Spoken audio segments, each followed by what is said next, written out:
President Trump's announcement that he believes that Ukraine's President Zelensky is a dictator, more than any other statement, has been the inciting incident for a lot of Trump supporters to try to work out how they deal with this specific phenomenon.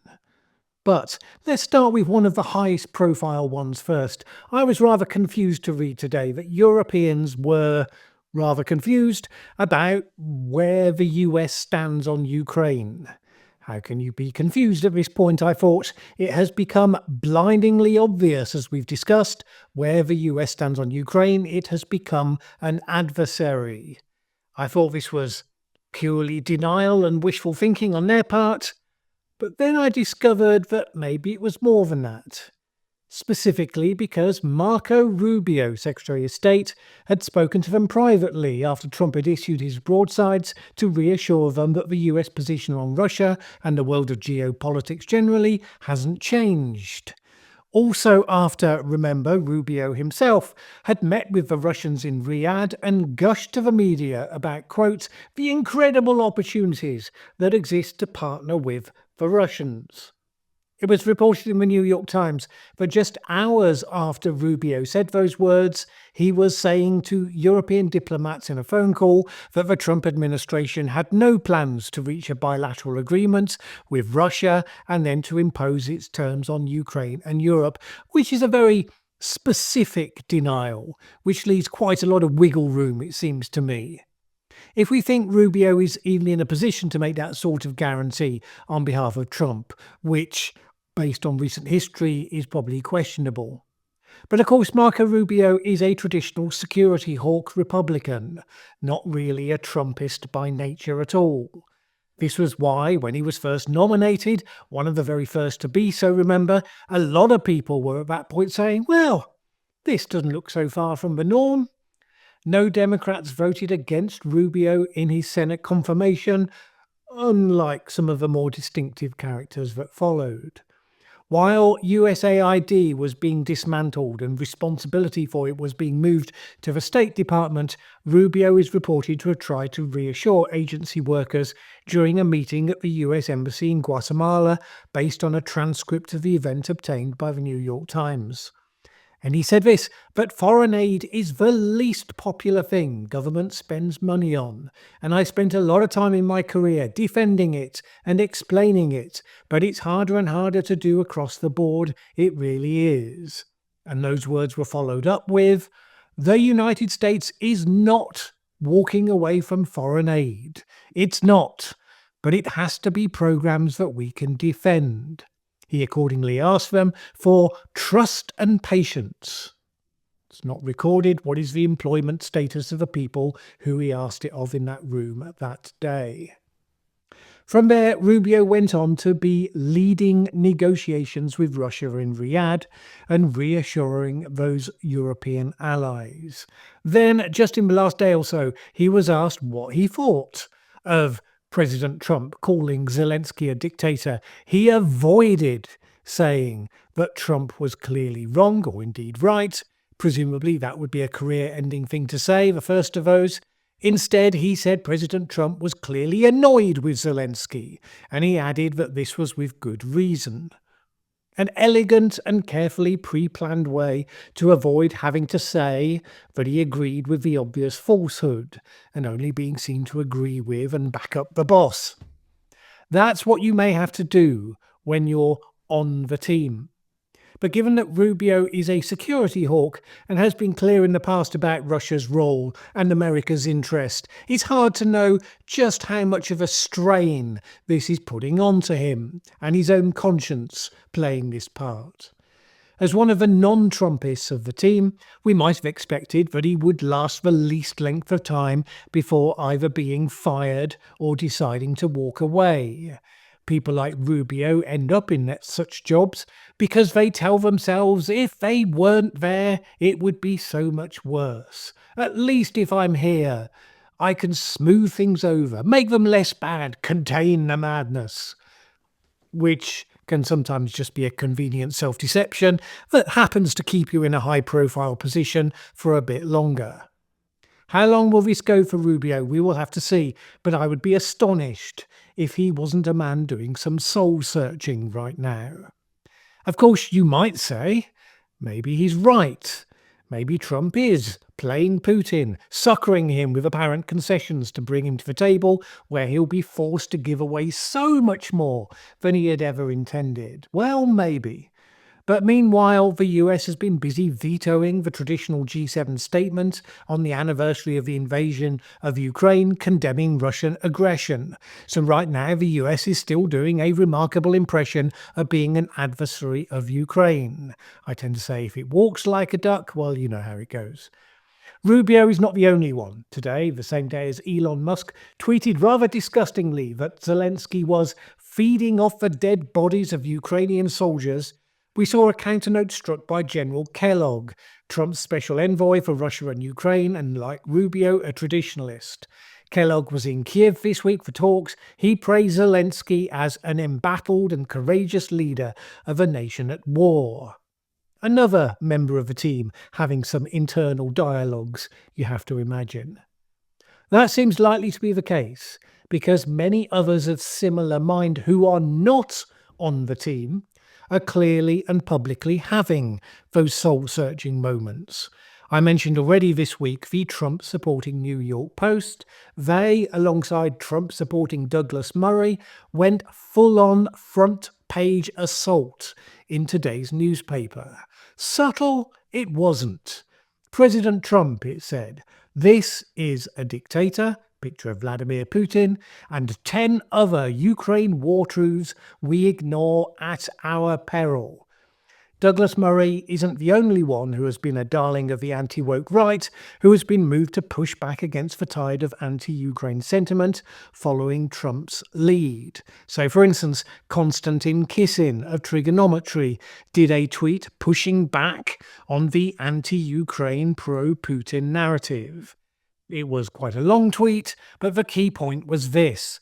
There are many legitimate criticisms to be made of the way this war came about, the way both the Ukrainian and Western leadership have behaved, and the failure to end this war when it became clear that Ukraine had done its best and lost.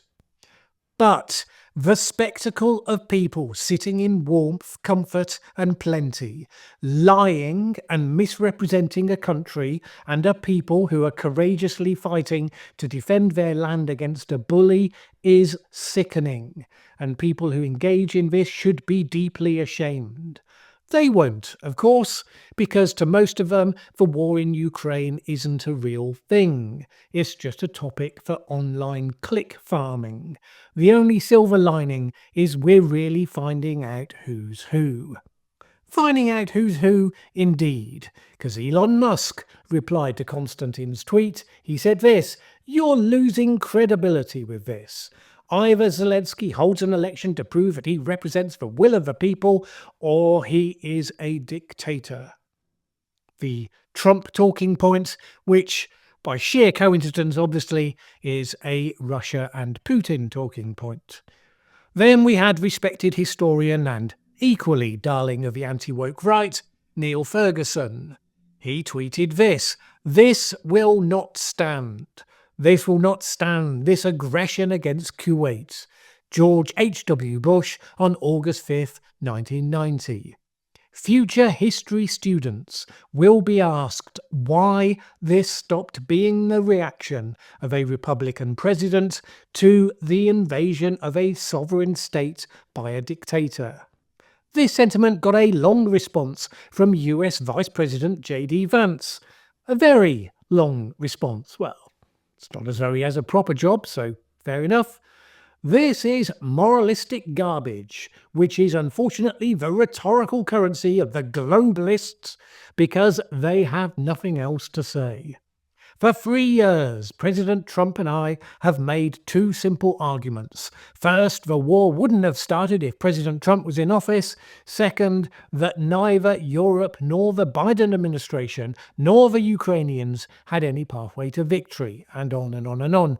It was news to Niall Ferguson that he was now a globalist, and he responded to J.D. Vance in exactly that walking a fine line sort of a way that you do if you're trying not to lose the support of your audience, but you nevertheless feel you need to draw some sort of line for what you know to be true. So he spent a lot of time drawing out all of his MAGA credentials, repeatedly criticized Biden, he said, have said more than once in the past 3 years that the war would not have happened if Trump had been in office, he said, supported Trump's re-election, praised J.D. Vance's Munich speech, and so on and so on. In other words, please recognize me as one of your own. But, he says, there's always a but, I simply cannot understand the logic of beginning a negotiation this difficult by conceding so many crucial points to Russia. Which, of course, is the thing we've talked about here already. It's a category error that he's making there and that so many others are still making. Trump is negotiating with Russia for America's own interests in the world, not for Ukraine per se. Ukraine, as I said, is a piece on the board, not the objective of the game. The fact that as intelligent and able a historian as Ferguson doesn't get that is an indicator of how much cognitive dissonance can strike us all when we really want something to still be true that just changed profoundly right under our feet. I would also give kudos to Ben Shapiro. Shapiro, of course, is a partisan warrior. Gets me rolling my eyes often when he uses the most disparaging rhetoric about his political opponents that he does in his trademark energetic fashion, but he does keep feet on the ground to a large extent, first in refusing to go with the crowd, in pretending that Trump won the 2020 election. He has consistently and clearly said Trump lost that election. And then this week, a modestly successful comedian, Vladimir Zelensky, talked the United States of America into spending $350 billion to go into a war that couldn't be won. That never had to start, but a war that he, without the U.S. and Trump, will never be able to settle. Okay, so just on the facts, this is not true. On the facts, Ukraine did not talk the United States into the war. Russia invaded Ukraine. Russia is the aggressor party. President Trump continues, the United States has spent $200 billion more than Europe, and Europe's money is guaranteed while the United States will get nothing back. I see no evidence of this particular proposition. Europe apparently has actually spent slightly more money than the United States. He refuses to have elections, is very low in Ukrainian polls, and the only thing he was good at was playing Biden like a fiddle.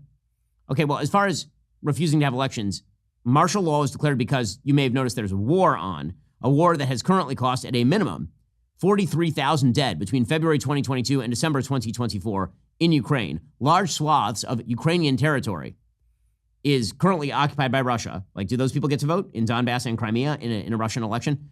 Millions of people are refugees from Ukraine because they've left since the war began, and you have hundreds of thousands of men in fighting positions. So it makes it kind of difficult, just on a logistical level, to actually have a workable election.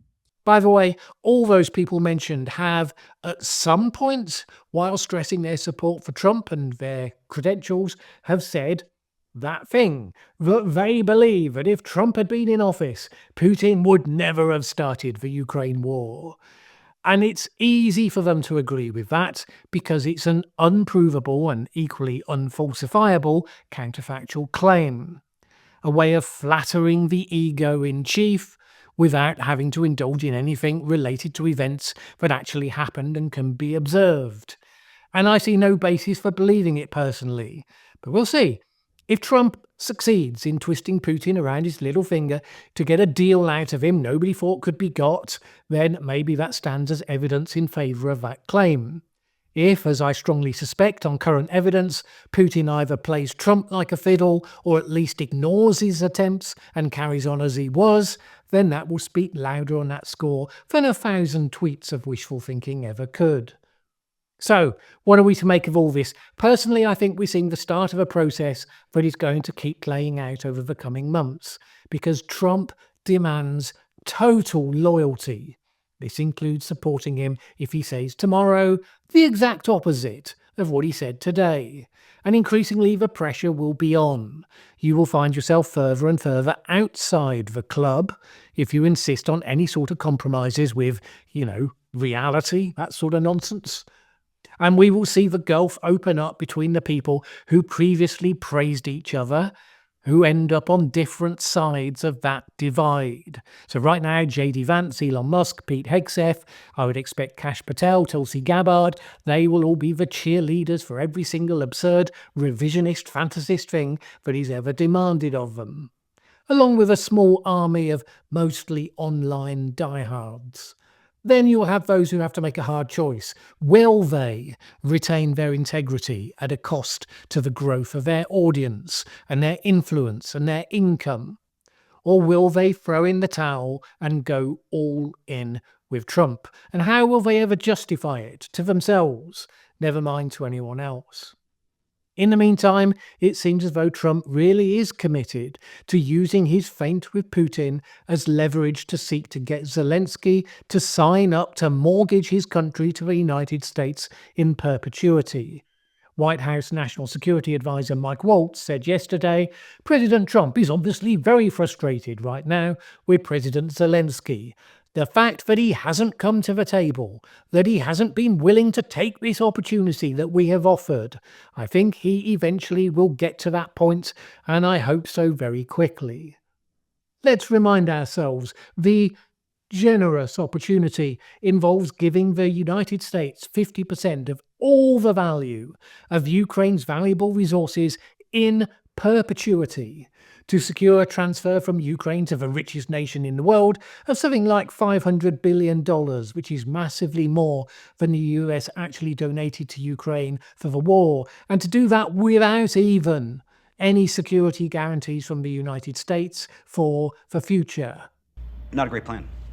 If you look at it in a certain light, maybe just sort of squint your eyes a bit, looks spookily like an attempt to take advantage of a nation in its most desperate hour.